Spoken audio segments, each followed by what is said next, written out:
तो भाई रीट के सभी भावी विद्यार्थियों को मेरा प्रणाम। तैयारी आपकी चल रही होगी और अब जो मैं 10 दिन बचे हैं, 10 दिन में पास होने का मेरे पास कोई फॉर्मूला नहीं है, ना 1 महीने में पास होने का कोई फॉर्मूला है, क्योंकि ऐसा कोई फॉर्मूला होता ही नहीं है। 1 महीने 10 दिन में ये फॉर्मूले सिर्फ उनके लिए होते हैं जो ऑलरेडी पहले से पढ़े हुए होते हैं, और ऐसी चीजों पे व्यू ज्यादा आते हैं, क्योंकि पहले तो वो बोले अब महीना बचा है तैयारी करेंगे तो बोल महीने वाला फॉर्मूला देख लेते, फिर 10 दिन, फिर लास्ट में 1 दिन का भी फॉर्मूला जो है वो देखने की कोशिश करते हैं कि ऐसा भी क्या कोई फॉर्मूला है। तो ऐसा कोई फॉर्मूला नहीं होता है। अब गिने चुने दिन बचे हैं, अब कैसा किस तरीके से थोड़ा सा 10 दिन का थोड़ा सा नॉर्मल बातें बताता हूं मैं, क्योंकि कई दिन हो गए आपसे मुलाकात नहीं हो और थोड़ी सी बातें भी कर लेते हैं इस बहाने से रीट से संबंधित। पहली बात तो है कि रीट में आपको 130 140 नंबर लेके नहीं आने हैं, कोई मतलब नहीं है।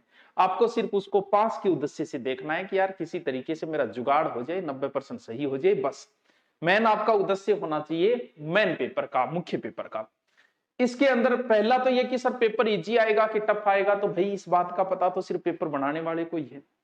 दूसरी बात ये कि अगर थोड़ा सा टफ डाल दिया तो हालत ये हो जाएगी कि जितने भर्ती है उतने पास नहीं हो पाएंगे। पेपर एवरेज आता है जैसा आता है, हो सकता है कोई एक पार्ट टफ डाल दे, जैसे एक पॉलिटिकल टफ डाल दे, या संस्कृत की शिक्षण विधियां टफ डाल दे, या साइकोलॉजी, कोई एक पार्ट कर सकता है, इससे कोई ज्यादा फर्क नहीं।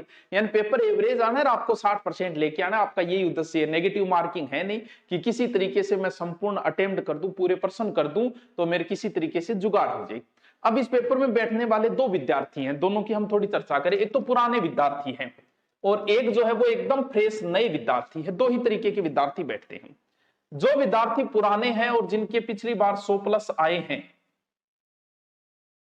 कोई टेंशन लेने की उनको ज्यादा जरूरत नहीं है, ना ही तो उन्हें कुछ एक्स्ट्रा पढ़ना है, क्योंकि जब आपके पहले वाले नोट्सों से आपके 100+ आ गए तो अब की बार भी आ जाएंगे।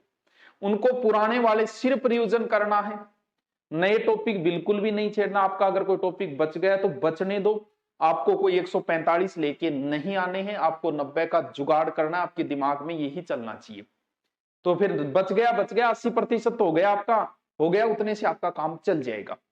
इन पुराने विद्यार्थियों को फिर भी कुछ विद्यार्थी नहीं पढ़ पाए, पिछली बार उनके थे, अब वो लास्ट में सोच रहे हैं कई चीजें उन्होंने पढ़ी नहीं, वो मेन की तैयारी के लग गए थे। अब थोड़े से अब मेन की तैयारी में लगे, तो जैसे कोई विद्यार्थी हिंदी का था, उसकी संस्कृत नहीं पढ़ी उसने, अब वो सोच रहा है यार 10 दिन में कैसे करूं। तो उसके लिए जो पिछले बार विद्यार्थियों का जो 8-10 दिन बचे हैं, कम से कम आप 20 मॉडल पेपर निकालने की जरूर प्रैक्टिस करना।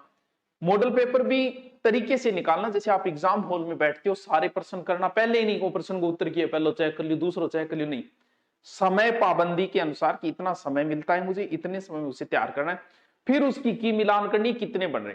सर मॉडल पेपर कौन सो लिया, तो भाई मॉडल पेपर आपके अभ्यास के लिए बताए जा रहे हैं, किसी मॉडल पेपर से एक भी क्वेश्चन नहीं आएगा, हो सकता है सारे के सारे आ जाए। यानी आप इस उम्मीद से कोई मॉडल पेपर मत लेके आना कि मॉडल पेपर से क्वेश्चन आएंगे, नहीं आएंगे भाई। मॉडल पेपर तेरे अभ्यास के लिए है।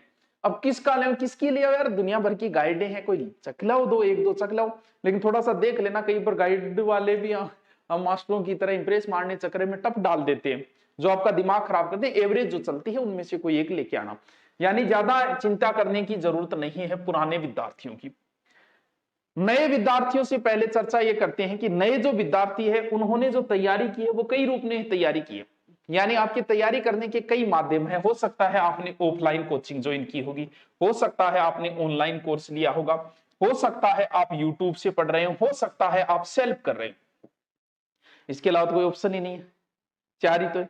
पहली बात तो ये, जो विद्यार्थी ऑफलाइन कोचिंग ज्वाइन की थी, अगर आप अब भी कोचिंग जा रहे हो तो या तो आप बहुत भोला हो या बहुत बड़ा मूर्ख होते। छोड़ तो आपको एग्जाम से 1 महीने पहले ही देना चाहिए था, लेकिन अब भी आप जा रहे हो कि कुछ होगा, आपको कुछ ऐसा ब्रह्म ज्ञान दिया जाएगा, कुछ संजीवनी दी जाएगी, या फिर ये बच गया हमारा पूरा, इस उम्मीद से अगर अब भी आप जा रहे हो तो भाइयों थे बहुत भोला हो, छोड़ देना अब भी से। अब जो दिन बचे, अब दिन नहीं बचे, समय अपना बर्बाद मत करो। ऑनलाइन जो पढ़ रहे हैं, अब अगर आपका 80% हुआ है ऑनलाइन के अंदर आपका सिलेबस, सिलेबस का मतलब सिलेबस संपूर्ण मिल जाता है, लेकिन 80% आप पढ़ पाए तो कोई बात नहीं, छोड़ दो, बाकी छोड़ दो, आपको तो 90 ही तो लेके आने हैं, तो उस हिसाब से आपको उतना ही करना है ऑनलाइन के अंदर। अब देखना भी अगर पढ़े ऑनलाइन तो सिर्फ वही देखो कि जैसे संस्कृत की शिक्षण विधियां ओनली वही देखो, उसको भी स्पीड बढ़ा के देखो, उसमें भी हो सके उतना समय बर्बाद कम करना है। अब कोई नया कोर्स नहीं फेंक लेना है, भले किसी प्रकार का हमारी ओर से कोई उभराए, आपको अब विश्वास करना ही नहीं, दिन 10 बचे ऐसा कोई कदम नहीं उठाना है। कुछ बच्चे यूट्यूब से पढ़ रहे थे, यूट्यूब को भी वही फॉर्मूला रखो, समय बर्बाद मत करो इनके चक्करों में। हम हमारे व्यू के चक्करों में ऐसा कर देते हैं, नई नई तरीके ले आते हैं, नए नए टेस्ट पेपर मॉडल पेपर ले आते हैं, बाकी ये आपका समय बर्बाद कर रहे हैं। आप मॉडल पेपर खुद निकालो, खुद अभ्यास करो। यूट्यूब पे भी देखना है तो सिर्फ अपलोड वीडियो देखो, उसके अंदर भी क्या देखना है, उसको भी स्पीड बढ़ा के, जो नहीं आ रहा है वो ओनली, अब ये नहीं पुराने वाले रिपीट डबल मार्क करता जा रहा हो, नहीं आ रहा है वो भी स्पीड बढ़ा के आप देखो। सेल्फ स्टडी कुछ नहीं, जैसे चल रही है वैसे चल देना, क्योंकि काम तो ये, यानी इन सभी में सर्वश्रेष्ठ जो है वो सेल्फ स्टडी ही सर्वश्रेष्ठ स्टडी मानी गई है, उसे ग्रंथों में लिखना भूल गए थे। चल, अब ये तो भी आपकी तैयारी चल रही है, वैसे चलने दो। नए स्टूडेंट जो है, अगर आपका 80% सिलेबस है तो आप अब मान लो कि कोई नया स्टूडेंट था, उसको संस्कृत नहीं पढ़ पाया वो, और 10-12 क्वेश्चन का उसे जुगाड़ करना है, तो संस्कृत में भी तो 2 पार्ट है, एक ग्रामर है, एक शिक्षण विधियां है। ग्रामर को 10 दिनों में रिपीट मार के और तैयार करके प्रश्न करके आना बहुत मुश्किल काम, तो फिर बाकी बच गई 10-12-15 नंबर शिक्षण विधि की आएगी, सिर्फ उतना ही पढ़ ले। अब मान लो कि बेचारा कोई नया विद्यार्थी था, कोचिंग में सिलेबस हो नहीं पाया, शिक्षण विधियों के नोट्स नहीं बना पाए। अब नोट्स बनाने की ट्राई मत करना, नोट्स खुद के होने चाहिए, बात एकदम सही है, लेकिन आपके पास 10 टॉपिक लगते हैं, 9 के खुद के नोट्स अच्छे हैं, तो एक टॉपिक का जरूरी थोड़ी कि आप खुद बनाओ, यार कहीं से जुगाड़ कर लो। अगर आपकी शिक्षण विधियां मान लो किसी की सामाजिक की, साइंस की, हिंदी की, किसी की भी शिक्षण विधियां आप नहीं पढ़ पाए, पढ़ना है, अब क्या करना है, इससे कोई फर्क नहीं पड़ेगा। 10% अगर आप कहीं से शिक्षण विधि ले आते हो, किसी की ले आओ, आपके साथी की बनाई हुई ले आओ, किसी कोचिंग की ले आओ, उसको रिपीट मार लो 10 दिनों में, आपका जुगाड़ हो जाएगा। 15 क्वेश्चन में 10-12 क्वेश्चन का आपका जुगाड़ इतना हो जाएगा। फिर देखो कि अब बात यह है, जैसे मुझे भी साइंस का, तो आपको देखो साइंस वालों, जैसे मैं ऐसा इसकी बात करूं, भाई ग्रामर पोर्शन है आपको आता है, अच्छी बात है, नहीं आ रहा, आप नहीं पढ़ा तो शिक्षण विधियां पढ़ लो, उससे जुगाड़ बैठ जाएगा। अब बात ये आई एसएस के अंदर राजस्थान जीके आएगा, तो भैया पीछे वाले पेपर उठा के देख लो, राजस्थान के जीके के क्वेश्चन राजस्थान अध्ययन से उठा रहा है वो। अभी जैसे बहुत सारे होंगे सुंदा उत्तर मान लिया वन अधीनस्थ बोर्ड, तो उनका जो सारे वही क्वेश्चन है जो राजस्थान बोर्ड में लिखे हुए हैं, तो राजस्थान अध्ययन पढ़ लो, आपके पास किताब है तो ठीक है, वरना राजस्थान अध्ययन की आती है, बहुतों की आती है, किसी की भी ले आओ, ठीक है, वो पढ़ लो। इंडिया जीके भी लगता है आपको, इंडिया की ज्योग्राफी लगती है, हिस्ट्री लगती है, पॉलिटिकल लगती है।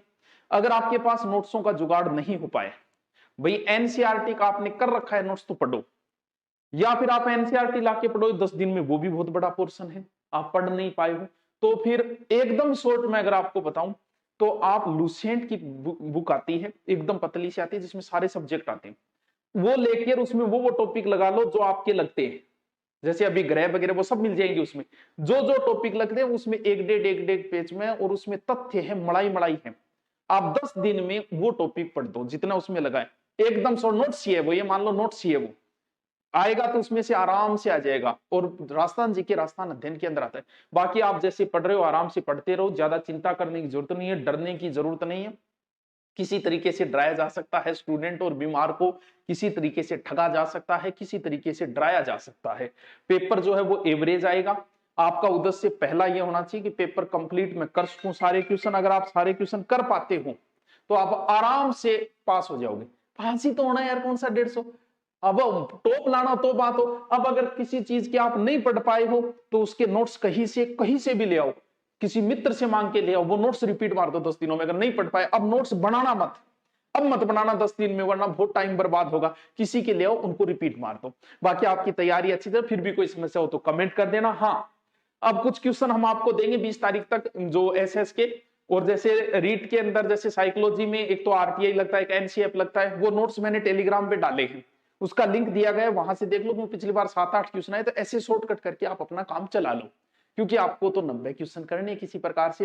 ओके, थैंक यू, लगे रहिए भाई अध्यापकों, आपको बहुत बहुत शुभकामनाएं।